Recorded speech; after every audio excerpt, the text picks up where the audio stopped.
नमस्कार दोस्तों, मैं विवेक मिश्रा स्वागत करता हूं आपका अपने channel chem talks with Vivek sir पर। दोस्तों, आज हम क्लास 12th के एक बहुत important chapter the solid state के एक बहुत ही important topic unit cell and crystal lattice की बात करेंगे। पिछले वीडियो लेक्चर में मैंने बताया था आपको कि सॉलिड जो हैं वो दो तरह के होते हैं, एक क्रिस्टलाइन और एक अमॉर्फस। अमॉर्फस के बारे में सारी बातें बताकर हमने अमॉर्फस सॉलिड्स को वहीं पर विदा कर दिया था, लेकिन अब पूरे चैप्टर में हमें बात करनी है क्रिस्टलाइन सॉलिड्स की। और क्रिस्टलाइन सॉलिड्स को समझने के लिए दो चीज़ों को समझना बहुत ज़रूरी है, एक है यूनिट सेल और दूसरा है क्रिस्टल लैटिस। तो आज का हमारा वीडियो लेक्चर जो है पूरी तरह से unit cell and crystal lattice के आसपास घूमता रहेगा। तो जिन जिन लोगों ने मेरे चैनल को सब्सक्राइब नहीं किया वो ज़रूर सब्सक्राइब करें, और वीडियो पसंद आए तो लाइक ज़रूर करिएगा। यहाँ पर आने और ना आने वाली बात है ही नहीं दोस्तों, मैं वादा करता हूँ आपसे कि आपको ये वीडियो पसंद ज़रूर आएगा। स्टूडेंट्स, मैंने पिछले वीडियो लेक्चर में बताया था कि मैं सॉलिड के कांस्टेंट पार्टिकल्स को खूंटे में बंधी हुई गाय कहता हूँ। क्यों बताया था मैंने स्टूडेंट्स? क्योंकि जैसे एक गाय एक खूंटे के अराउंड या तो रिवॉल्व करती हैं या तो वाइब्रेट करती हैं बैक एंड फोर्थ, उसी तरह से सॉलिड के कांस्टेंट पार्टिकल्स भी एक फिक्स पोजीशन के अराउंड, एक मीन पोजीशन के अराउंड, ये क्या होता है मीन पोजीशन, इसके अराउंड या तो वो रिवॉल्व करते हैं तो वाइब्रेट करते हैं। इसीलिए मैंने इनके बिहेवियर को रिलेट किया था खूंटे में बंधी हुई गाय से, और इसलिए मैं सॉलिड के पार्टिकल्स को खूंटे में बंधी हुई गाय कहता हूँ। लेकिन आज मैं इसको नाम देने जा रहा हूँ। जी हाँ, इसको हम कहते हैं लैटिस पॉइंट, लैटिस साइट या क्रिस्टल साइट। इस मीन पोजीशन को क्या कहते हैं स्टूडेंट्स हम लोग? लैटिस पॉइंट्स या तो लैटिस साइट्स या क्रिस्टल साइट्स। ये वो मीन पोजीशन है जिसके अराउंड सॉलिड के कांस्टेंट पार्टिकल जो हैं वो या तो रिवॉल्व करते हैं और या तो वाइब्रेट करते हैं। तो व्हाट आर लैटिस पॉइंट्स और lattice sites? It is the mean position of constant particles of any solid around which it revolves और vibrate. Who revolve students? Constant particles revolves और वाइब्रेट। इस मीन पोजीशन को, इस fix position को हम लोग क्या कहते हैं students? Lattice points, lattice sites और क्रिस्टल साइट्स। बहुत अच्छे से इस बात को याद रखिएगा स्टूडेंट्स। अब हम नेक्स्ट पॉइंट पर मूव करते हैं। मैंने क्या किया, कांस्टेंट पार्टिकल्स की कुछ फिक्स पोजीशन ले ली। ये कुछ फिक्स पोजीशंस हैं कांस्टेंट पार्टिकल्स की, जिनको हमने नाम दिया है students lattice points, lattice sites और क्रिस्टल साइट्स। 9 कांस्टेंट पार्टिकल्स, या ना ऐसे कह लेते हैं हम लोग सिंप्लिसिटी के लिए एटम कंसीडर कर लेते हैं कांस्टेंट पार्टिकल्स को। लेकिन मैंने बताया था कांस्टेंट पार्टिकल्स किसी भी सॉलिड में या किसी भी मैटर में सिर्फ 3 तरह के होते हैं, या तो एटम, या तो मॉलिक्यूल्स और या फिर आयंस। तो सिंप्लिसिटी के लिए हम लोग यहाँ पर कंसीडर कर लेते हैं एटम। तो यहाँ पर 9 एटम्स की मीन पोजिशन मैंने आपको दिखाई है। मैं और भी कुछ मीन पोजिशन दिखा रहा हूँ आपको।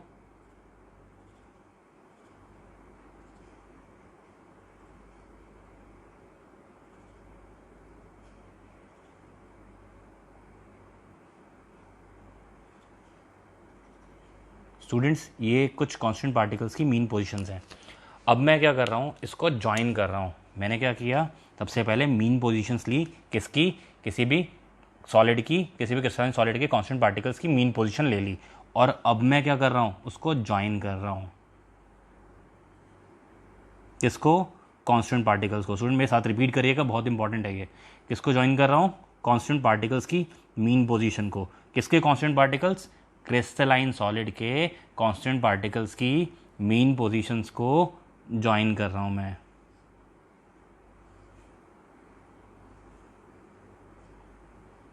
और इनको ज्वाइन करने पर आपको नज़र आ रहा होगा मुझे एक 3D स्ट्रक्चर मिल गया।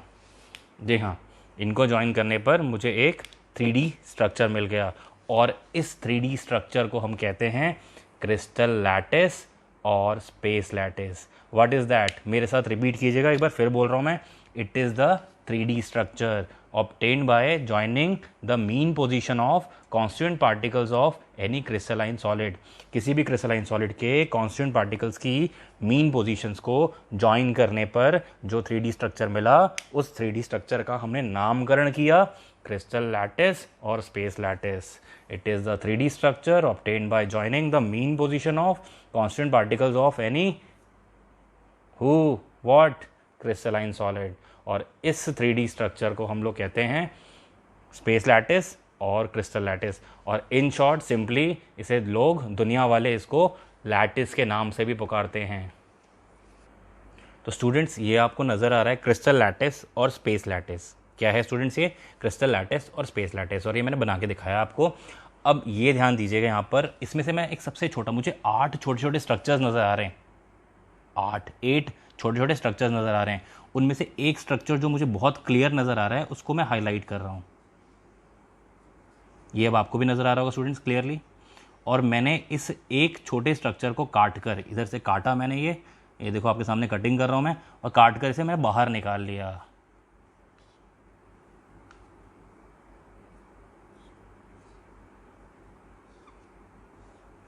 और ये जो स्ट्रक्चर मैंने काट कर बाहर निकाला ये कहलाता है स्टूडेंट्स यूनिट सेल। क्या है ये? Unit cell. तो सबसे पहली बात, it is the smallest structure present in any crystalline solid. What is that? It is called unit cell. It is the smallest structure present in any crystalline solid. अब मैं इसको अगर रिपीट करता रहूँ तो मुझे पहले क्या मिलेगा? एक क्रिस्टल लैटिस। क्या मिलेगा स्टूडेंट्स? एक क्रिस्टल लैटिस। फिर मैं इसे और रिपीट करता रहूँ तो मुझे क्या मिलेगा? क्रिस्टल। और मैं इसे और रिपीट करता रहूँ तो मुझे पूरा क्या मिल जाएगा? Crystalline solid. तो पहली बात इसकी डेफिनेशन में, सबसे पहला पॉइंट, इसकी डेफिनेशन को मैं 3 टुकड़ों में बताऊंगा और लास्ट में तीनों को मिला देंगे। सबसे पहला टुकड़ा है इसका, सबसे पहला पार्ट है इसका, it is the smallest structure present in any crystalline solid. Crystalline solid में प्रेजेंट सबसे छोटा स्ट्रक्चर है ये। स्ट्रक्चर, पार्टिकल नहीं बोला है, स्ट्रक्चर सबसे छोटा ये है जो कई पार्टिकल्स को की अरेंजमेंट से मिलता है, कई पार्टिकल्स की डेफिनेट अरेंजमेंट से मिलता है। दूसरी बात, इसका अगर हम सिंपल रिपीटिशन करेंगे तो ये पूरा क्रिस्टलाइन सॉलिड जनरेट कर देगा, यानी which on simple repetition generates the entire crystalline solid. या पहले क्रिस्टल बोलो और लास्ट में अल्टीमेटली क्या कर देगा? क्रिस्टलाइन सॉलिड जनरेट कर देगा। और तीसरी बात स्टूडेंट, जो फॉर्मूला क्रिस्टलाइन सॉलिड का होगा वही फॉर्मूला यूनिट सेल का भी होना चाहिए। मान लीजिए क्रिस्टलाइन सॉलिड का फॉर्मूला है NaCl। क्या फॉर्मूला स्टूडेंट्स? NaCl। और इसके अंदर फिर NaCl होने का मतलब क्या है? रेशो क्या है सोडियम और क्लोरीन की? 1:1। तो इसके अंदर भी अगर 4 आयंस सोडियम के हैं तो 4 आयंस क्लोराइड के भी होने चाहिए। 1:1 रेशो सेटिस्फाइड होनी चाहिए सोडियम और क्लोरीन की भी, तभी ये यूनिट सेल कहलाएगा। अगर रेशो सेम नहीं है तो ये यूनिट सेल नहीं कराएगा। यानी सबसे तीसरी और सबसे इंपॉर्टेंट बात ये है, and it also satisfies the formula of crystalline solid. तो 3 बातों अगर हम जोड़े हैं तो what is unit cell? It is the smallest structure present in any crystalline solid which on simple repetition generates the entire crystal या crystalline solid and also satisfies the formula of crystalline solid. इस सबसे छोटे structure को crystalline solid में हम लोग कहते हैं यूनिट सेल। ये किसी बिल्डिंग की ईंट की तरह है, और यहाँ बिल्डिंग कौन है? Crystalline solid. मैं समझाता हूँ इस बात को स्टूडेंट्स। मैं क्रिस्टलाइन सॉलिड्स की अरेंजमेंट को समझाने के लिए इसको एक डेली लाइफ एग्जाम्पल से रिलेट कर रहा हूँ। तो प्लीज़ इस चीज़ को समझिएगा। तो आप जो मैं बता रहा हूँ वो अगर आप ध्यान देंगे, बहुत सीरियसली मत लीजिएगा, बस ध्यान दीजिएगा इस चीज़ पर, तो आप समझ जाएंगे कि किस कंपोनेंट का क्रिस्टलाइन सॉलिड में क्या रोल है। ये डेली लाइफ एग्जाम्पल यही बताने की कोशिश करेगा। तो मैं क्रिस्टलाइन सॉलिड को कोरिलेट कर रहा हूँ एक हाउसिंग अपार्टमेंट से। हाउसिंग अपार्टमेंट्स होते हैं स्टूडेंट, जानते होंगे आप लोग, एक जैसी बिल्डिंग्स इक्वल इंटरवल पर रखी होती हैं, है ना। तो जिस तरह से हाउसिंग अपार्टमेंट होते हैं उस तरह से क्या होता है? Crystalline solid. अब जिस तरह से हाउसिंग अपार्टमेंट के अंदर क्या होती हैं स्टूडेंट्स? बिल्डिंग्स। क्यों हाउसिंग अपार्टमेंट बोला मैंने? बहुत डेफिनेट स्ट्रक्चर्स होते हैं, इक्वल इंटरवल पर पार्क्स होते हैं, इक्वल इंटरवल पर पूल्स होते हैं, इक्वल इंटरवल पर जो पार्किंग एरियाज़ होते हैं, इक्वल इंटरवल पर इनके टावर बने होते हैं। काफ़ी ऑर्गेनाइज वे में बनाया जाता है, इसको प्लान्ड वे में से बनाया जाता है। इसीलिए मैंने क्रिस्टलाइन सॉलिड को हाउसिंग अपार्टमेंट से कोरिलेट किया। तो जिस तरह से हाउसिंग अपार्टमेंट बिल्डिंग होती है वैसे ही क्रिस्टलाइन सॉलिड में स्टूडेंट्स क्रिस्टल्स होते हैं, ठीक है। बिल्डिंग्स में क्या होता है स्टूडेंट्स? रूम्स। क्या होते हैं? रूम्स। और वैसे ही क्रिस्टल्स में स्टूडेंट क्या होते हैं? क्रिस्टल लैटिस, या सिंपली हम लैटिस भी कह सकते हैं। तो जैसे हाउसिंग अपार्टमेंट में रूम, वैसे क्रिस्टलाइन सॉलिड में क्रिस्टल लैटिस। और जैसे रूम बने होते हैं किससे स्टूडेंट्स? ब्रिक से, ईंटों से। आज तो लगता है मैं क्रिस्टलाइन सॉलिड की ईंट से ईंट बजा दूंगा। वैसे ही क्रिस्टलाइन सॉलिड बने होते हैं किससे स्टूडेंट्स? यूनिट सेल से। इसीलिए मैंने क्रिस्टलाइन सॉलिड को क्या बोला, it is the smallest structure present in any crystalline solid. And what is crystal lattice? It is a 3D structure obtained by joining the mean position of constant particles of any crystalline solid. किसी भी crystalline solid के constant particles की mean positions को join करने पर जो 3D structure मिलता है, बस उसी 3D स्ट्रक्चर को हम लोग क्रिस्टल लैटिस कहते हैं। तो स्टूडेंट्स, हमने बात की यूनिट सेल होता क्या है। अब हम बात करने वाले हैं यूनिट सेल की कैरेक्टरिस्टिक्स की। ये कैरेक्टरिस्टिक्स ऑफ यूनिट सेल क्या हैं। स्टूडेंट, मैंने एक यूनिट सेल बनाया था आपके सामने, वही यूनिट सेल ले आया मैं, देखो फिर से। और ये एक यूनिट सेल आपको नज़र आ रहा होगा स्टूडेंट्स। मैं इसकी मदद से आपको कैरेक्टरिस्टिक्स बताऊंगा यूनिट सेल की कैरेक्टरिस्टिक क्या है। स्टूडेंट, सबसे पहली बात, यूनिट सेल की कैरेक्टरिस्टिक्स दो तरह की होती हैं, दो तरह की, 2 टाइप्स की होती हैं। टाइप्स में लिखता हूँ यहाँ पर, 2 होते हैं। एक को हम बोलते हैं एज लेंथ और एक को हम बोलते हैं एक्सियल एंगल। क्या क्या स्टूडेंट्स? एक है एज लेंथ और दूसरी है एक्सियल एंगल। एज लेंथ 3 होती हैं और एक्सियल एंगल भी 3 होते हैं। एज लेंथ होती है ए, बी एंड सी, और एक्सियल एंगल्स होते हैं ए का उल्टा अल्फ़ा, बी का उल्टा बीटा और सी का उल्टा गामा। जी हाँ, मैं गामा थोड़ा ऐसा बनाता हूँ, आप लोग जैसा गामा बनाते होंगे वैसे बनाइएगा। मैं थोड़ा आर की तरह तोड़ करके टेढ़ा कर देता हूँ उसको। तो मैंने क्या बोला वैसे ही याद रखिएगा स्टूडेंट, जैसे जैसे मैं बोल रहा हूँ आपको भी वैसे ही बोलना है। तो मैंने क्या कहा, ए का उल्टा अल्फ़ा, बी का उल्टा बीटा और सी का उल्टा गामा। क्यों, अभी समझ में आएगा आपको। अब सबसे पहले मैं आपको समझाता हूँ कि इसमें ए, बी और सी क्या है। इस यूनिट सेल में जो आपके सबसे पास है उस एज को आपने ले लिया ए। अब आपने पेन लिया अपना, और जो जो इसके अलाइनमेंट में आ जाएगा वो सारा ए होगा। ये ए है, ये भी ए होगा, ग्रीन जो दिख रहा है आपको, ये भी ए होगा जो ब्लैक दिखाई दे रहा है आपको, और ये भी ए होगा जो ये ऊपर ब्लैक दिखाई दे रहा है आपको। जो जो इस मार्कर के अलाइनमेंट में आ रहा है वो सब ए होगा। बी वो है जो आपसे दूर जा रहा है,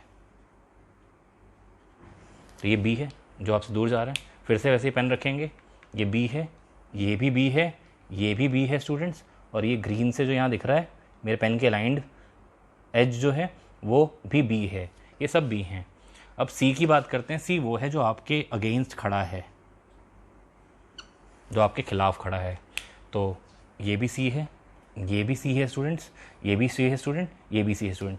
आप ऐसे भी याद कर सकते हैं L B H, length, breadth, height. मुझे जैसे सही लगता है मैं वैसे बताता हूँ, लेकिन आपका मर्जी है जैसे भी हो ये। लेकिन ऐसे याद रखें स्टूडेंट, ए आप इसी को बोलें खुश रहेंगे, बी आप इसी को बोलें खुश रहेंगे, सी आप इसी को बोलें खुश रहेंगे। आप जैसे मैं बताने जा रहा हूँ ये आपको बहुत हेल्पफुल रहेगा। तो इसे ऐसे ही याद रखें और इस टाइम को बिल्कुल भी स्किप करने की कोशिश ना करें। अब बात करते हैं एक्सियल एंगल्स की, कि एक्सियल एंगल्स कहाँ पर हैं, क्या हैं। तो स्टूडेंट, मैंने आपको एक बात बताई कि एक्सियल एंगल्स, मैंने क्या बोला, ए का उल्टा होगा अल्फ़ा, बी का उल्टा होगा बीटा और सी का उल्टा होगा गामा। ए का उल्टा है अल्फ़ा, मैं यहाँ पर लिखता हूँ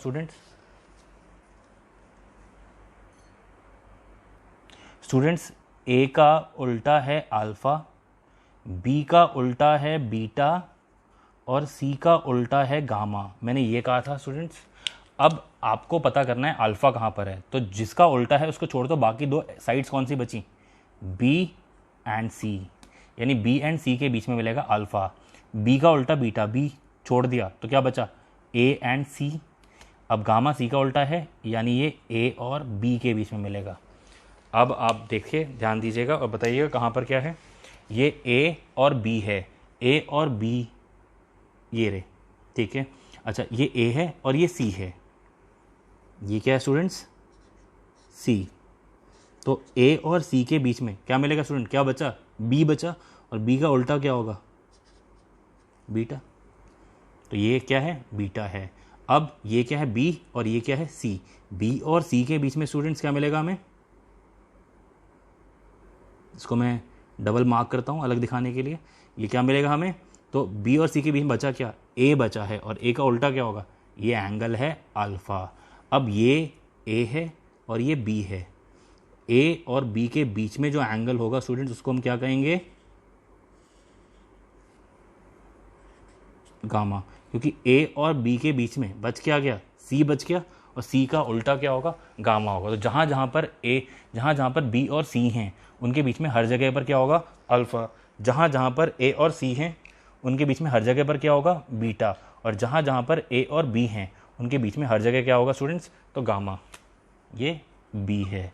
एक बार फिर बोलता हूँ मैं, जहाँ पर बी और सी होंगे, सारे मैंने आपको बताया बी और सी कहाँ पर हैं, उनके बीच में अल्फ़ा होगा। जहाँ पर ए और सी हैं उनके बीच में बीटा होगा। जहाँ पर ए और बी हैं उनके बीच में हमेशा गामा होगा। ये बात अगर आपने दिमाग में रख ली तो आपको आज के वीडियो लेक्चर में एक डॉट भी ऐसा नहीं होगा जो समझ में नहीं आएगा। एक एक डॉट समझेंगे आप, कुछ भी यहाँ पर रटना नहीं है स्टूडेंट्स। वो लोग बहुत ही बड़ा झूठ बोलते हैं जो कहते हैं केमिस्ट्री रटने का सब्जेक्ट है।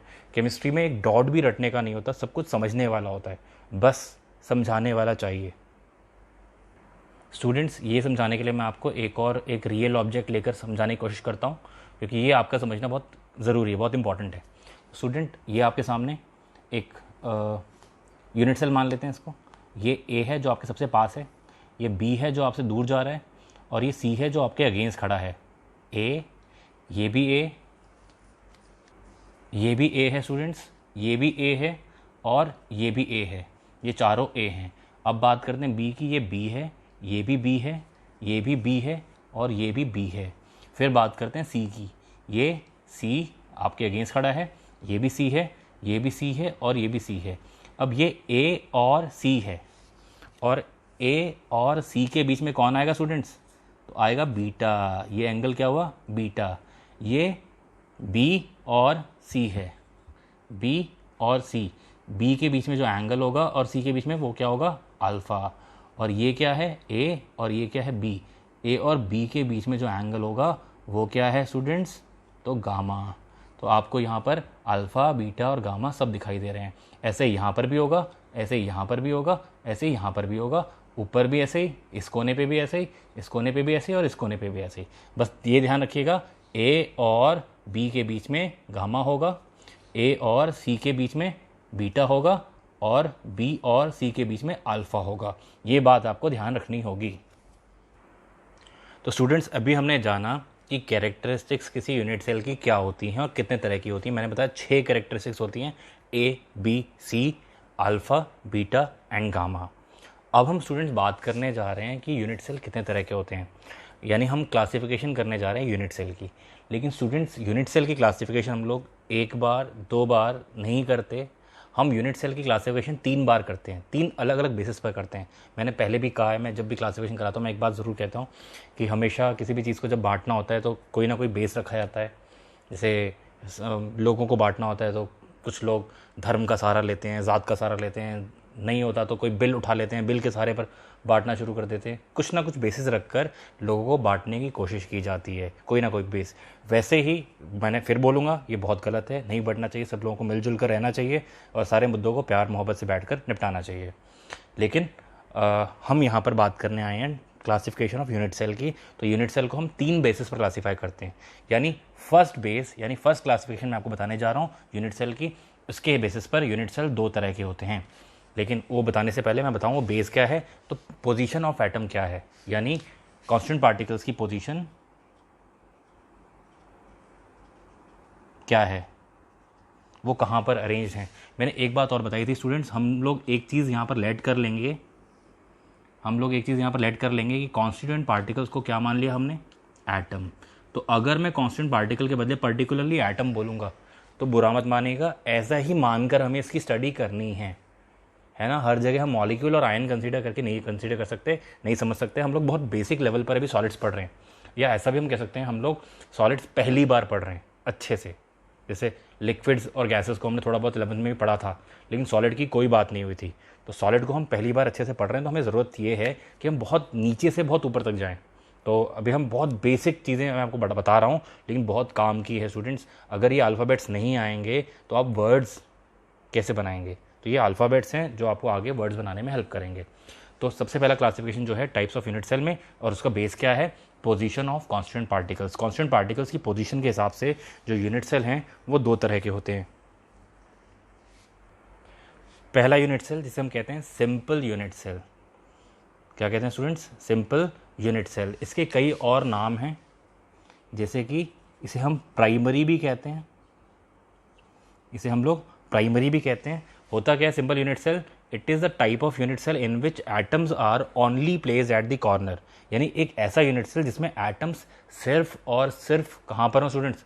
कॉर्नर पर हों, सिर्फ कॉर्नर पर मिलें। तो हम देख सकते हैं इस यूनिट सेल में एटम्स जो हैं सिर्फ और सिर्फ कहाँ पर है? कॉर्नर पर है और कहीं नहीं है, इसलिए इसे हमने कहा सिंपल और प्राइमरी। तो स्टूडेंट्स क्या हुआ सिंपल में, प्राइमरी में क्या हुआ कि एटम सिर्फ और सिर्फ कहाँ पर रखे गए हैं? कॉर्नर पर रखे गए हैं। इसे कई नाम से और जानते हैं हम लोग स्टूडेंट्स, इसे हम लोग प्रिमिटिव भी कहते हैं, शुरुआती।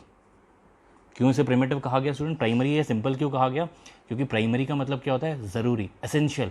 अगर कॉर्नर पर एटम्स नहीं होंगे तो यूनिट सेल तो होगा ही नहीं ना, यूनिट सेल तो होगा ही नहीं, इसीलिए इसे प्रिमिटिव, प्राइमरी ये सब नाम दिए जाते हैं। एक और नाम इसे दिया जाता है स्टूडेंट्स, नॉन सेंटर्ड। आप देख सकते हैं इसमें सेंटर पर एटम्स नहीं हैं, इसीलिए इसे नॉन सेंटर्ड भी कहा जाता है। तो स्टूडेंट्स ये तो था सिंपल यूनिट सेल। अब हम बात करेंगे कॉम्प्लेक्स यूनिट सेल की। सिंपल का उल्टा कॉम्प्लेक्स, प्राइमरी का उल्टा सेकेंडरी, प्रिमिटिव का उल्टा नॉन प्रिमिटिव एंड सेंटर्ड का उल्टा, नॉन सेंटर्ड का उल्टा सेंटर्ड। एक बार फिर से, simple, complex, primary, secondary, primitive, non primitive, non centred. तो ये सेंटर्ड यूनिट सेल भी कहते हैं इसको, ठीक है। तो सबसे पहली बात, इसके अंदर 3 तरह के यूनिट सेल्स होते हैं कॉम्प्लेक्स के अंदर। सबसे पहला होता है बॉडी सेंटर्ड। स्टूडेंट सबसे पहला क्या होता है? Body centred unit cell. तो स्टूडेंट बॉडी सेंटर्ड हो, दूसरे का नाम होता है फेस सेंटर्ड, और तीसरे कॉम्प्लेक्स यूनिट सेल का नाम होता है एंड फेस सेंटर्ड। कोई भी हो,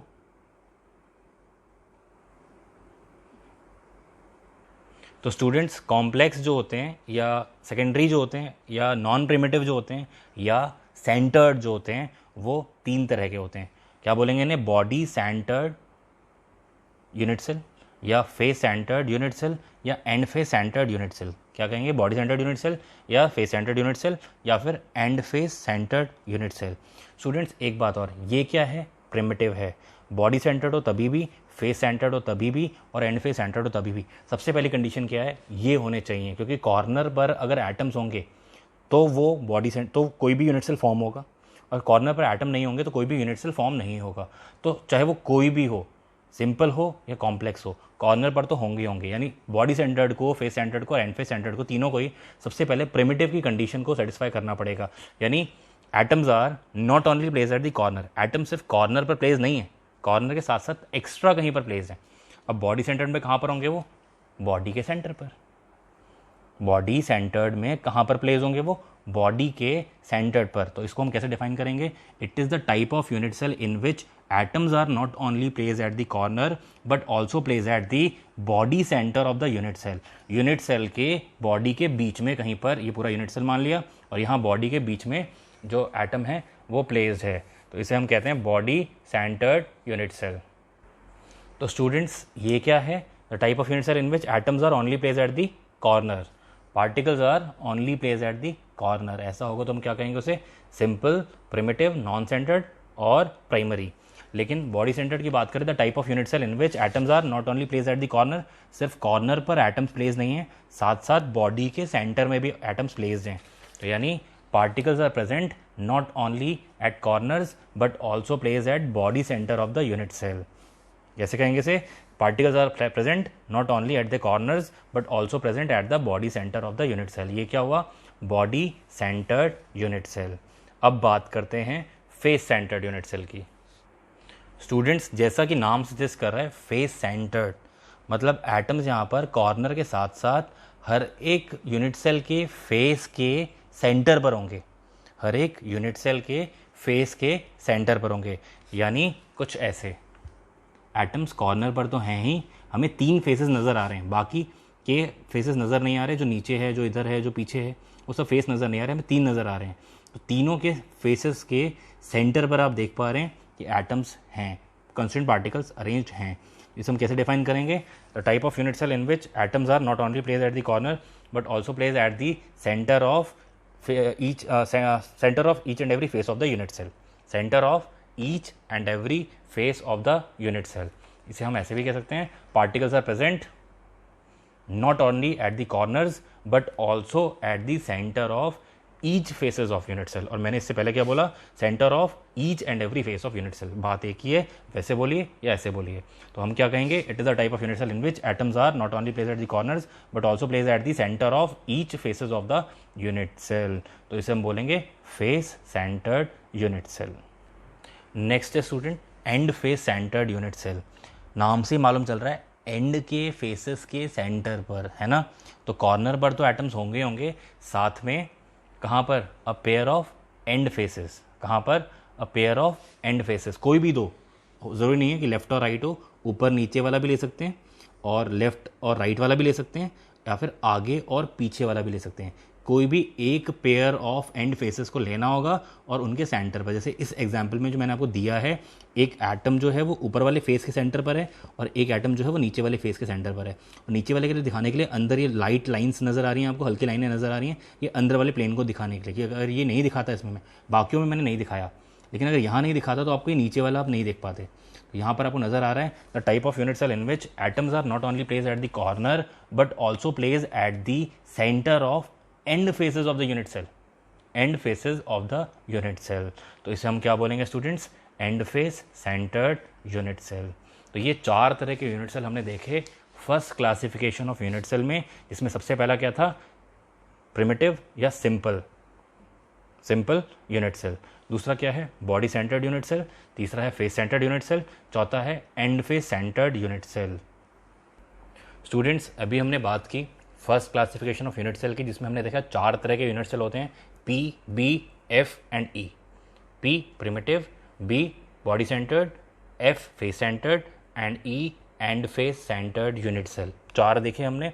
अब हम सेकंड क्लासिफिकेशन पर आ रहे हैं, जो कि किस पर बेस्ड होती है स्टूडेंट्स, वो बेस्ड होती है कैरेक्टरिस्टिक्स ऑफ यूनिट सेल पर. कैरेक्टरिस्टिक्स यानी दो तरह की कैरेक्टरिस्टिक्स होती हैं, edge length and axial angle. Edge length यानी कि ए बी सी, और एक्सियल एंगल यानी कि अल्फा बीटा एंड गामा.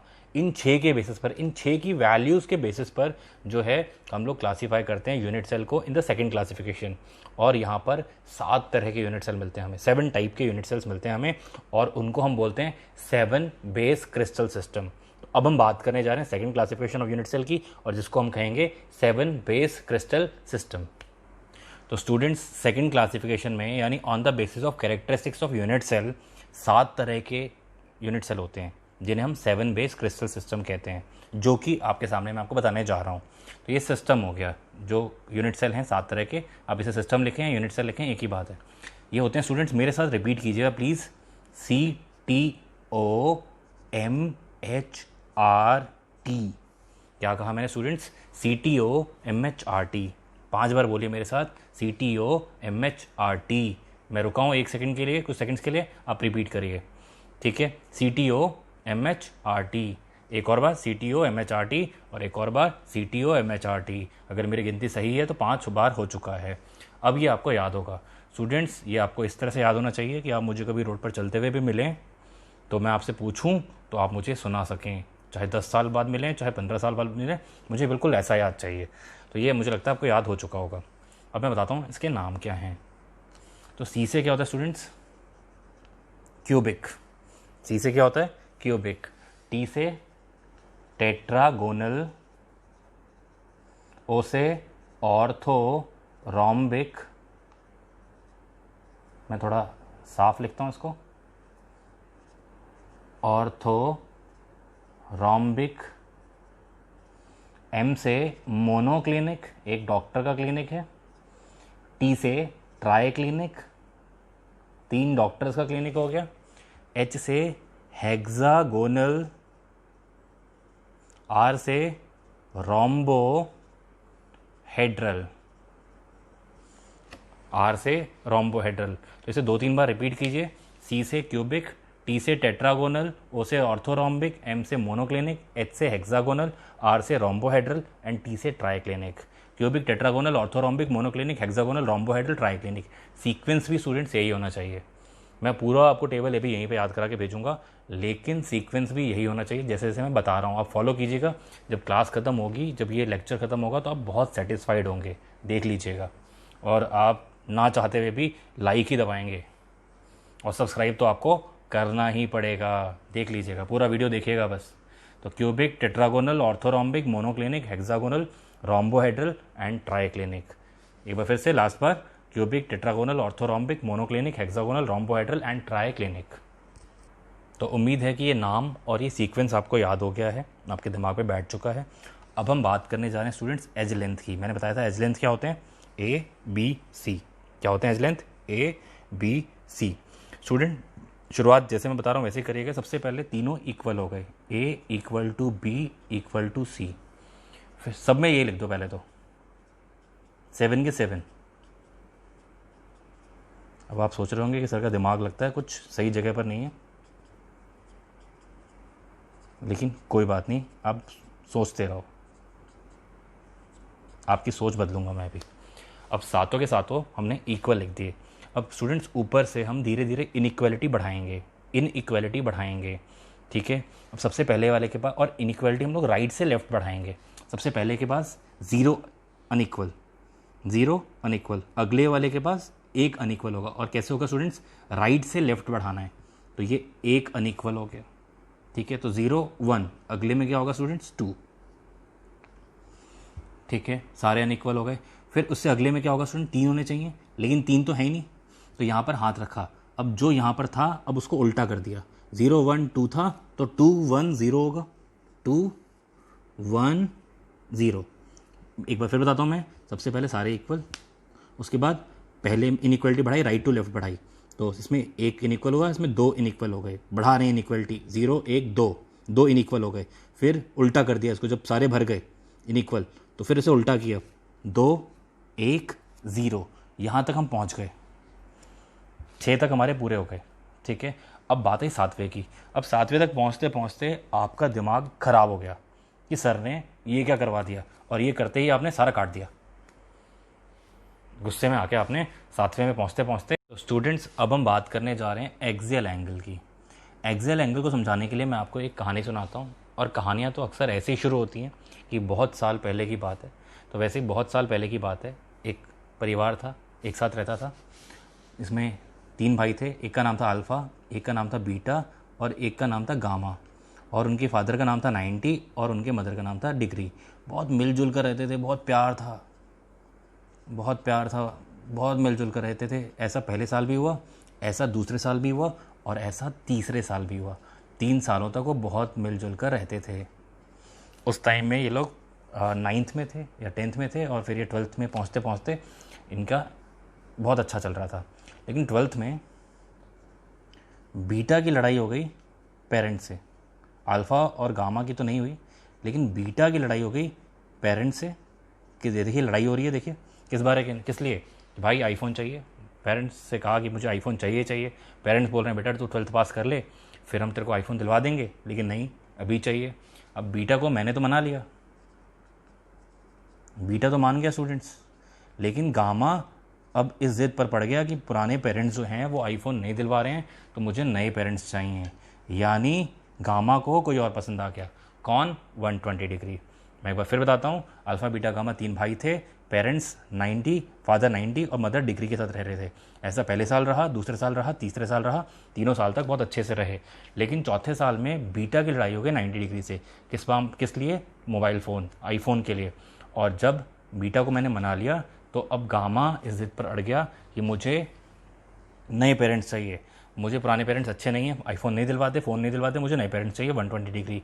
अब ये देखकर इन्होंने डिसाइड किया कि हम कितना अच्छे से पहले रहते थे, लेकिन अब हमारे बीच में फूट पड़ गई है। और इनको लगा कि फूट किसकी वजह से पड़ी है, यहाँ पर भी इनकी लड़ाई हुई 90 डिग्री से, और यहाँ पर भी इनकी लड़ाई हुई 90 डिग्री से, यानी पेरेंट्स से। तो इन्होंने सोचा कि प्रॉब्लम की जड़ जो है वो पेरेंट्स हैं, क्यों ना उनको बाहर निकाल दें, उनकी वजह से हम भाइयों में भी मतभेद हो रहा है, लड़ाइयाँ हो रही हैं। तो उन्होंने क्या किया, ये देखिए बच्चों, अपने पेरेंट्स को घर से बाहर निकाल दिया। ये देख लो, खुद तो साथ रह रहे हैं लेकिन निकाल दिया। लेकिन इसके बाद पिक्चर अभी बाकी है मेरे दोस्त। फिल्म अभी ख़त्म नहीं हुई है। जब इन्होंने घर से बाहर निकाल दिया तो मालूम ही चला कि इन लोगों में जो भी कुछ अच्छा था वो इनकी वजह से था, पेरेंट्स की वजह से था। और इसके बाद इनको हटाते ही, दूर करते ही इनके बीच में आपस में भी दंगे हो गए। ये देखिए मारकाट, कितनी मारकाट मचा दी इन्होंने, कितना आतंक फैला रखा है इन लोगों ने। तो ये कहानी यहाँ पर ख़त्म हो गई, और जिसके ख़त्म होने के साथ आपको यूनिट सेल की, 7 तरह के यूनिट सेल की एज लेंथ और एक्सियल एंगल दोनों याद हो चुके हैं। मैं एक बार फिर बताता हूँ स्टूडेंट, कहानी एक बार फिर से मैं रिवाइज़ कर देता हूँ। अल्फ़ा बीटा गामा 3 भाई थे, और इनके पिताजी का नाम 90 था और मदर का नाम डिग्री था। पाँचों बहुत आराम से रह रहे थे। ऐसा पहले साल रहा, दूसरे साल रहा, तीसरे साल रहा। चौथे साल में बीटा की लड़ाई हो गई 90 से। अब 5वें साल में बीटा तो मान गया, लेकिन गामा को कोई और पसंद आ गया, कौन? 120 डिग्री।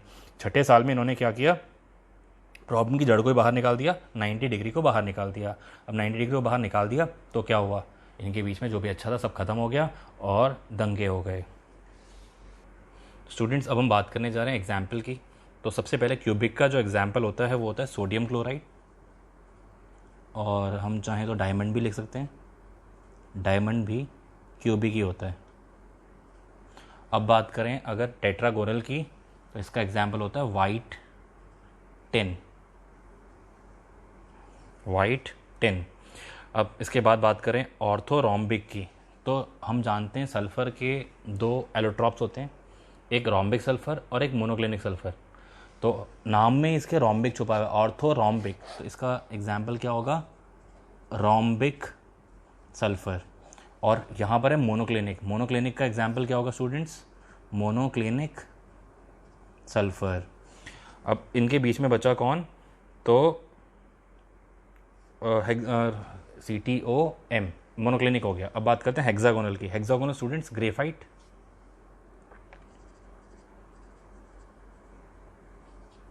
हेक्सागोनल कौन होगा स्टूडेंट्स? ग्रेफाइट।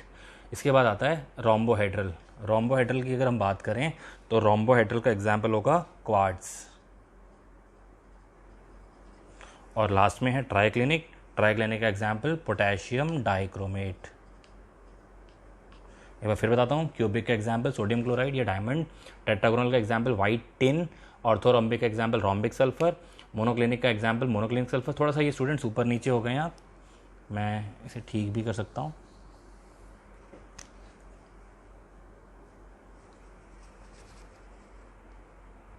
तो स्टूडेंट्स ये इसके एग्जाम्पल हो गए। यहाँ पर ये सेकंड क्लासिफिकेशन की टैबुलर एक्सप्लेनेशन ख़त्म हो गई। अब इसकी हम डायग्रामेटिक एक्सप्लेनेशन की बात करेंगे। तो उम्मीद है ये आपको याद हो गया होगा, और नई बात एक दो बार ऐसा बना के देखिए ज़रूर आपको, लेकिन समझ में पूरा आया होगा। स्टूडेंट्स, अब हम इनके एक एक करके डायग्राम्स देखेंगे। सबसे पहले हम क्यूबिक की बात कर रहे हैं। क्यूबिक में ABC तीनों इक्वल हैं और अल्फ़ा बीटा गामा तीनों 90 डिग्री हैं। तो ये A है, ये B है, ये C है। ये हमने बनाया A एंड C, और ऐसे ही सेंटर से सेंटर तक निकाल लिया। ये भी बन गया स्टूडेंट्स A एंड C। ये B बना रहा हूँ मैं, और ये B बना रहा हूँ मैं। अंदर वाली लाइन को मैं हटा देता हूँ स्टूडेंट्स, थोड़ी सी कन्फ्यूज़न कम हो जाएगी, है ना। अंदर के व्यू को अगर हम हटा देंगे तो स्टूडेंट्स ये A जो है ये इक्वल है B के, और ये इक्वल है C के। ऐसे मार्क ज़रूर करें आप, अच्छा रहेगा। अब ये एंगल अल्फ़ा 90 है, ये एंगल बीटा 90 है। मैं आपको बहुत अच्छे से समझा चुका हूँ अल्फ़ा बीटा गामा क्या है, ABC क्या है, और ये एंगल गामा भी 90 है। और बनने के बाद ये कुछ ऐसा नज़र आएगा, है ना। ये तो रहा क्यूबिक। अब बात करते हैं टेट्रागोनल की। किसकी बात करें स्टूडेंट्स? टेट्रागोनल की। टेट्रागोनल में A B तो इक्वल है लेकिन C इक्वल नहीं है। A और B तो इक्वल है लेकिन C इक्वल नहीं है। तो स्टूडेंट्स A के इक्वल C नहीं है, तो मैंने कुछ ऐसा बनाया। मैं इसे थोड़ा नीचे बनाता हूँ।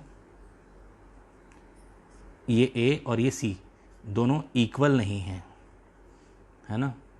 और B लेकिन A के इक्वल है, तो सेंटर से सेंटर तक बनाइए, कोई प्रॉब्लम नहीं है। और B और A इक्वल हैं लेकिन ये C के इक्वल नहीं हैं। अब जो अंदर बनाया हुआ है वो नहीं दिखाएंगे तो ज़्यादा बेहतर रहेगा, ज़्यादा क्लियर रहेगा आप लोगों को। अब ये A और B तो इक्वल है लेकिन C इक्वल नहीं है। एंगल अल्फ़ा भी 90 है, बीटा भी 90 है और गामा भी 90 है। रिप्रेजेंटेशन तो बहुत ज़रूरी है स्टूडेंट्स, बनाने में थोड़ा बहुत आप इधर उधर करते हैं चल जाएगा, थोड़ा बहुत ज़्यादा नहीं चलने वाला, लेकिन रिप्रेजेंटेशन बहुत ज़रूरी है। तो ये बनने के बाद साफ साफ कुछ ऐसा नज़र आएगा, है ना। CT हो गया स्टूडेंट। अब थर्ड की बात करें अगर हम, थर्ड कौन है हमारा, ऑर्थोरोम्बिक। यहाँ पर A, B और C तीनों इक्वल नहीं है, लेकिन अल्फ़ा बीटा गामा 90 है। तो मैं बनाता हूँ इसको, ड्रॉ करता हूँ इसको मैं। तो A जो है और C जो है वो इक्वल नहीं है, इस डायग्राम में आप देख पा रहे हैं। ये A है स्टूडेंट्स, ये C है स्टूडेंट्स, और मैं इसे थोड़ा सा पीछे करके बनाता हूँ क्योंकि इस बार B भी इक्वल नहीं है।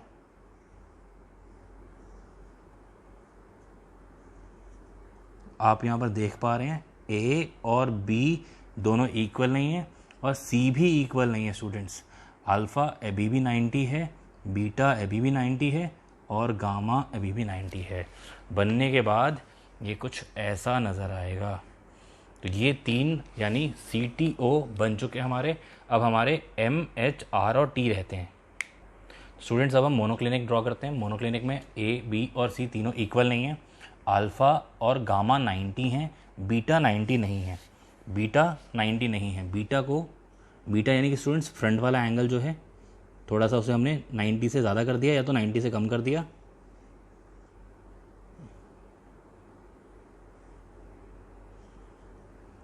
मैं एक बार फिर कहूँगा स्टूडेंट्स, रिप्रेजेंटेशन मस्ट है। हमें कहा गया है A जो है वो इक्वल नहीं है B के और B जो है वो इक्वल नहीं है C के, तीनों अलग अलग हैं। तो इसलिए मैंने तीनों को अलग अलग रिप्रेजेंटेशन से रिप्रेजेंट किया है। अल्फ़ा हमारा अभी भी 90 है, गामा हमारा अभी भी 90 है, लेकिन बीटा जो है स्टूडेंट्स वो 90 नहीं है। आप देख सकते हैं बीटा जो है वो 90 नहीं है। और बनने के बाद ये कुछ ऐसा नज़र आएगा स्टूडेंट्स। अब हम बात करने जा रहे हैं हेक्सागोनल की। स्टूडेंट्स हेक्सागोनल की सब बाद में देखेंगे। हेक्सागोनल नाम से ही हेक्सागन टपक रहा है स्टूडेंट्स, हेक्सागन। और हेक्सागन बनता कैसे स्टूडेंट्स, ऐसे ना, इसे खींच दो नीचे।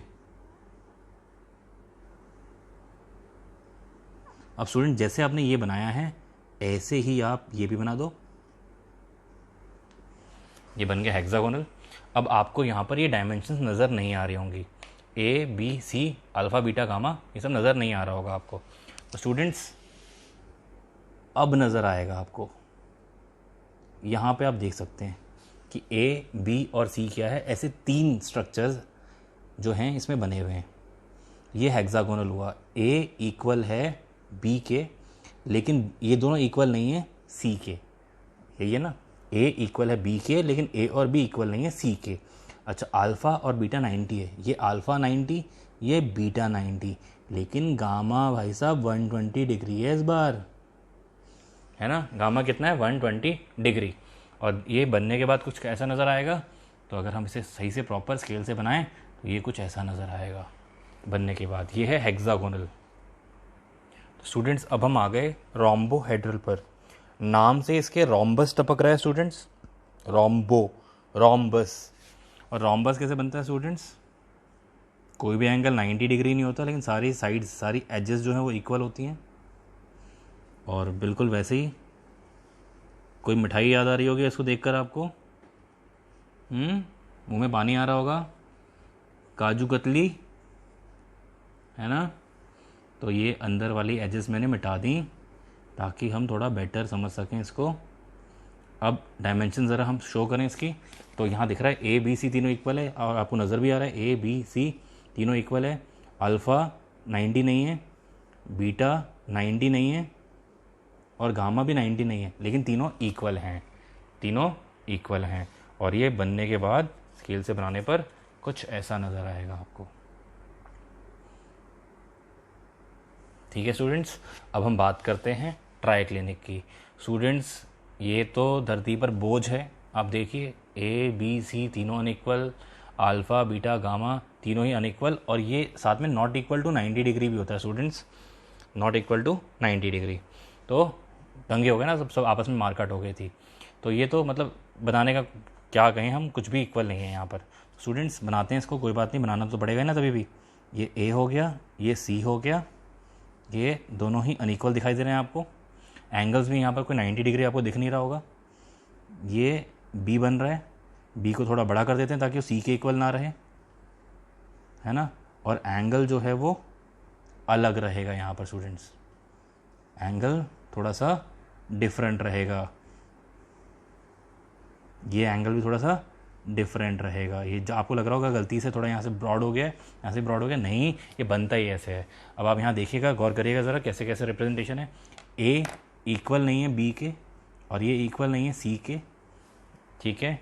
अल्फ़ा इक्वल नहीं है बीटा के, और ये बिल्कुल भी इक्वल नहीं है गामा के। 3 लाइन्स हैं यहाँ पर स्टूडेंट्स, और बनने के बाद ये कुछ ऐसा नज़र आएगा प्रॉपर।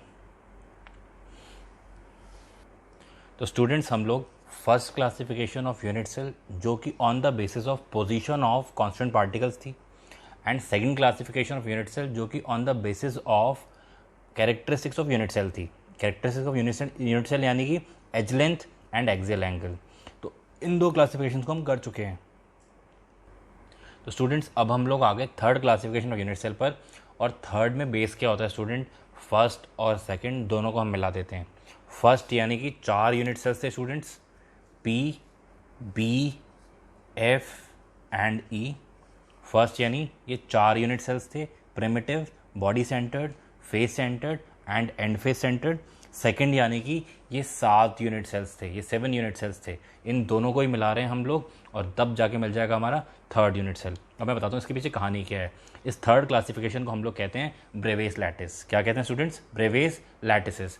ब्रेवेस एक मैथमेटिशियन थे जिन्होंने इन 7 यूनिट सेल्स में 14 अरेंजमेंट्स देखी थी, 14 पोजीशंस ऑफ यूनिट सेल के, पोजीशन ऑफ कांस्टेंट पार्टिकल्स के हिसाब से 14 डायग्राम्स देखे थे, 14 स्ट्रक्चर्स देखे थे, और जिसको इन्होंने नाम दिया ब्रेवेस लैटिस। क्या नाम दिया? Bravais lattices. तो हम बात करने जा रहे हैं ब्रेवेस लैटिसेस की। यहाँ पर मैं मेंशन करूँगा कि ब्रेवेस लैटिसेस कौन कौन से हैं, और यहाँ पर मैं आपको एक अपना नंबर बताऊँगा, अपना एक टेलीफोन नंबर बताऊँगा जो आपको बिल्कुल अभी चाहूँगा कि याद हो जाए।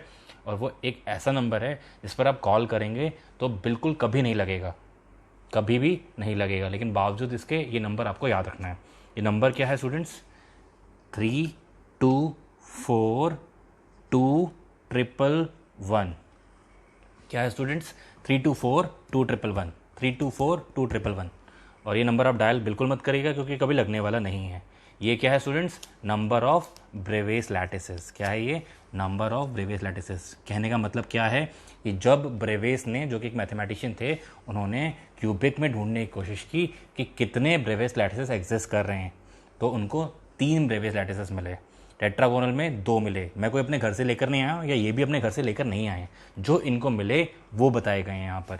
ऑर्थोरोम्बिक में 4 मिले ब्रेवेस लैटिसेस, मोनोक्लिनिक स्ट्रक्चर में 2 मिले, हेक्सागोनल में 1 मिला, रोम्बोहेड्रल में 1 मिला, और ट्राइक्लिनिक में 1 मिला। कहने का मतलब ये है क्यूबिक में एटम्स की पोजीशन जो है 3 तरह से मिली। टेट्रागोनल स्ट्रक्चर में ही एटम की पोजीशन 2 तरह से मिली। ऑर्थोरोम्बिक में ही पोजीशन जो है एटम्स की या कांस्टेंट पार्टिकल्स की वो 4 तरह से मिली, और मोनोक्लिनिक में 2, हेक्सागोनल में सिर्फ 1 ही अरेंजमेंट थी। रोम्बोहेड्रल जब देखा गया तो उसके लैटिस में, उसके यूनिट सेल में सिर्फ 1 ही अरेंजमेंट थी, और ट्राइक्लिनिक में भी उसके अरेंजमेंट में सिर्फ 1 ही अरेंजमेंट थी। तो स्टूडेंट्स ये 4 याद रखिएगा। अब मैं देखिए क्या करने जा रहा हूँ, मैं यहाँ बताने जा रहा हूँ ब्रेवेस लैटिस कौन से मिले। क्यूबिक में कितने स्टूडेंट्स? 3। सिर्फ बताइए पहले 3 कौन से हैं? Primitive, body centred, face centred. ये 3 थे, लिख दिया हमने। ऑर्डर ये होना चाहिए, सीक्वेंस ये होना चाहिए। टेट्रागोनल में स्टूडेंट्स कितने हैं? 2 हैं। तो पहले 2 कौन से होंगे students? Primitive and body centred. Orthorhombic में स्टूडेंट्स चारों के चारों आ जाएंगे, क्योंकि 4 हैं यहाँ पर।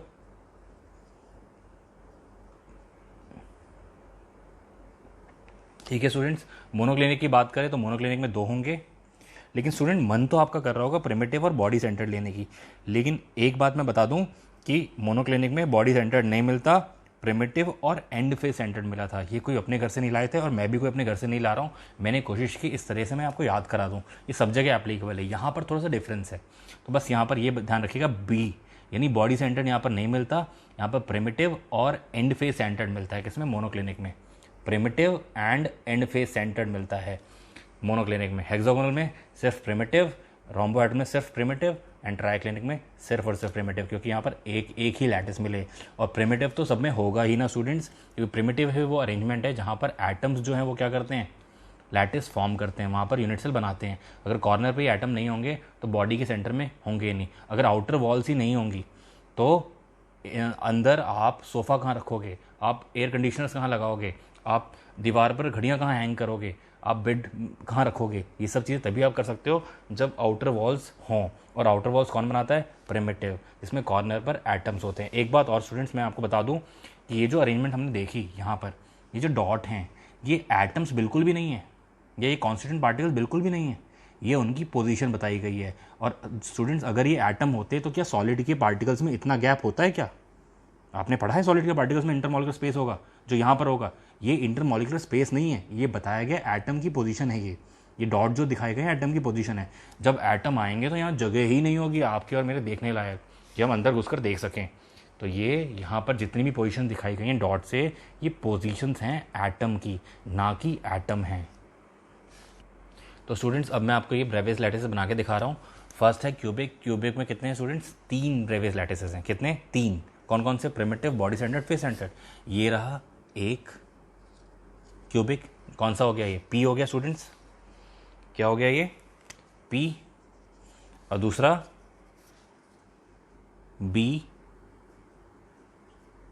एंड स्टूडेंट्स ये है एफ, ये है एफ। एफ बोले तो फेस सेंटर्ड, ये है बी बॉडी सेंटर्ड, ये है प्रिमिटिव या सिंपल। स्टूडेंट्स एक बार बताऊं, इसके पूरा नाम समझिए क्या होगा। ये क्या है, प्रिमिटिव क्यूबिक। क्या कहलाएगा, क्यूब की शेप में, और प्रिमिटिव है क्योंकि कॉर्नर में रखे गए हैं। उसका नाम क्या होगा स्टूडेंट्स, प्रिमिटिव क्यूबिक या सिंपल क्यूबिक। प्रिमिटिव को हम सिंपल भी कहते हैं ना। ये क्या होगा, बॉडी सेंटर्ड तो ये है ही, और किस शेप में है स्टूडेंट्स, क्यूब की शेप में है, तो बॉडी सेंटर्ड क्यूबिक। ये क्या होगा, फेस सेंटर्ड क्यूबिक। तो स्टूडेंट इस तरह से इनके नाम होते हैं। ये पहला क्यूबिक था। अब आते हैं टेट्रागोनल पर। टेट्रागोनल में 2 हैं, एक है प्रिमिटिव और एक है बॉडी सेंटर्ड। तो ये क्या कहलाएगा, प्रिमिटिव टेट्रागोनल। ये क्या कहलाएगा, बॉडी सेंटर्ड टेट्रागोनल। ये होगा प्रिमिटिव टेट्रागोनल। मैं इसे यहाँ से हटा देता हूँ, अब इसकी ज़रूरत नहीं है, ये आप समझ चुके होंगे क्या रोल था। तो ये कहलाएगा प्रिमिटिव या सिंपल भी बोल सकते हैं इसे हम स्टूडेंट्स, सिंपल ही बोल देते हैं, सिंपल ही ज़्यादातर बोला जाता है। और आप प्रिमिटिव भी बोलेंगे तब भी कोई दिक्कत नहीं है, सिंपल टेट्रागोनल। और ये है बॉडी सेंटर्ड टेट्रागोनल। ठीक है स्टूडेंट्स। स्टूडेंट नेक्स्ट है ऑर्थोरोम्बिक, और इसमें 4 तरह के ब्रेवियस लैटिस मिलते हैं। टोटल स्टूडेंट्स 14 ब्रेवियस लैटिस मिलते हैं, याद रखिएगा। टोटल करने पर इसको कितना मिलेगा, 14। तो अब इसमें ऑर्थोरोम्बिक में कितने मिलेंगे, 4। पहला कौन सा होगा, प्रिमिटिव। दूसरा कौन सा होगा, बॉडी सेंटर्ड। तीसरा कौन सा होगा, फेस सेंटर्ड। एंड फोर्थ कौन सा होगा स्टूडेंट्स, एंड फेस सेंटर्ड। नाम क्या होगा, प्रिमिटिव ऑर्थोरोम्बिक। मुझे लगता है अब आप समझ गए होंगे स्टूडेंट्स क्या करना है। Body centred orthorhombic, face centred orthorhombic and face centred orthorhombic. पूरा प्रॉपर अच्छे से नोट्स बनाइएगा, उस पर सब कुछ अच्छे से लिखिएगा। एक एक चीज़ आपको समझाई जा रही है, एक एक डॉट मैंने आपको समझाया स्टूडेंट्स, और आप इसको थोड़ी सी लापरवाही या काम चोरी की वजह से बेकार मत कीजिएगा प्लीज़। स्टूडेंट नेक्स्ट है मोनोक्लिनिक। इसमें सिर्फ 2 ही होते हैं, प्रिमिटिव एंड फेस सेंटर्ड। तो ये रहा प्रिमिटिव, क्या नाम होगा, प्रिमिटिव मोनोक्लिनिक यूनिट सेल। और दूसरा होगा एंड फेस सेंटर्ड, और ये रहा एंड फेस। 2, एक आगे वाले पे तो एक पीछे वाले पे, 2 एंड फेसेस पर है। इसका पूरा नाम क्या होगा, end face centred monoclinic unit cell. तो स्टूडेंट अब आ गए हेक्सागोनल पर। हेक्सागोनल में सिर्फ एक ही है, प्रिमिटिव। तो ये रहा हेक्सागोनल प्रिमिटिव। क्या कहलाएगा, प्रिमिटिव हेक्सागोनल या सिंपल हेक्सागोनल स्टूडेंट्स। फिर है रोम्बोहेड्रल। रोम्बोहेड्रल में भी एक ही है, वो क्या कहलाएगा, प्रिमिटिव रोम्बोहेड्रल। और वो ये रहा। और फिर है प्रिमिटिव ट्राइक्लिनिक। पूरा नाम प्रिमिटिव ट्राइक्लिनिक यूनिट सेल, जैसे कि विजय दीनानाथ चौहान, है ना स्टूडेंट्स। तो ये टोटल 14 ब्रेवियस लैटिसेस हो गए। कितने? 14 ब्रेवियस लैटिसेस। क्या किया था ब्रेवियस ने? जो 7 बेसिक क्रिस्टल सिस्टम था, 7 बेसिक यूनिट सेल सिस्टम था, उसमें से फर्स्ट क्लासिफिकेशन का बेसिस और सेकंड क्लासिफिकेशन का बेसिस मिलाकर एटम की पोजीशन के हिसाब से उन्होंने 14 नए यूनिट सेल्स ढूंढ के रख दिए थे, जिनको का नाम दिया उन्होंने ब्रेवियस लैटिसेस। तो स्टूडेंट्स, आज हमने सबसे पहले देखा कि जो लैटिस साइट और लैटिस पॉइंट क्या होते हैं। उसके बाद फिर हमने देखा कि लैटिस क्या होता है, क्रिस्टल लैटिस या स्पेस लैटिस क्या होता है। फिर हमने देखा यूनिट सेल क्या होता है। हमने यूनिट सेल को क्लासीफाई किया 3 बेसिस पर। पहला बेस था पोजीशन ऑफ एटम्स या पोजीशन ऑफ कंस्टिट्यूएंट पार्टिकल्स। दूसरा बेस था on the basis of characteristic यानी एज लेंथ और axial angle. 3 edge length ABC होती हैं और axial angle alpha beta gamma होते हैं। इनके हिसाब से हमने देखा 7 तरह के यूनिट सेल होते हैं। पहले वाले में 4 तरह के थे, दूसरे वाले में 7 तरह के थे। तीसरे में हमने क्या किया, पहले बेस को और दूसरे बेस को दोनों को मिला दिया, यानी on the basis of position of constant particles, position of atoms, और दूसरा on the basis of characteristics of unit cell, दोनों को मिला दिया तो थर्ड क्लासिफिकेशन का बेस बन गया। और उसमें हमने देखा 14 टाइप के जो लैटिस हैं वो मिल गए, 14 टाइप के जो यूनिट सेल हैं वो मिल गए और उनको नाम दिया गया ब्रेवियस लैटिस। स्टूडेंट्स, ये टॉपिक बहुत अच्छा टॉपिक है, बहुत ज़रूरी टॉपिक है, बहुत ही इंपॉर्टेंट टॉपिक है सॉलिड्स में आगे बढ़ने के लिए। आप कभी भी सॉलिड्स कहीं पे भी पढ़ें, किसी भी क्लास में पढ़ें, चाहे वो हायर क्लास हो चाहे वो लोअर क्लास हो, ये सॉलिड्स बहुत काम आते हैं। मेरे अभी भी बहुत पुराने स्टूडेंट्स आज भी मुझे मैसेज करते हैं और बताते हैं सर जो आपने चीज़ें पढ़ाई थी वो बहुत काम आ रही हैं, स्पेशली सॉलिड्स में, है ना। तो आज के वीडियो को मैं ख़त्म कर रहा हूँ कुछ थिंक विदाउट इन क्वेश्चंस के साथ। इन क्वेश्चन का जवाब आप मुझे कमेंट में ज़रूर करें और इनको करने के लिए आपको कुछ एक्स्ट्रा करने की ज़रूरत नहीं है। आप अगर वीडियो लेक्चर देख रहे हैं प्रॉपर तो आप इसका आंसर बड़े आराम से कमेंट में कर सकते हैं। तो आज के वीडियो को मैं ख़त्म कर रहा हूँ। आज के वीडियो में बस इतना ही। पढ़ते रहिए, खुश रहिए। Chemistry with Chemtalks. जय हिंद।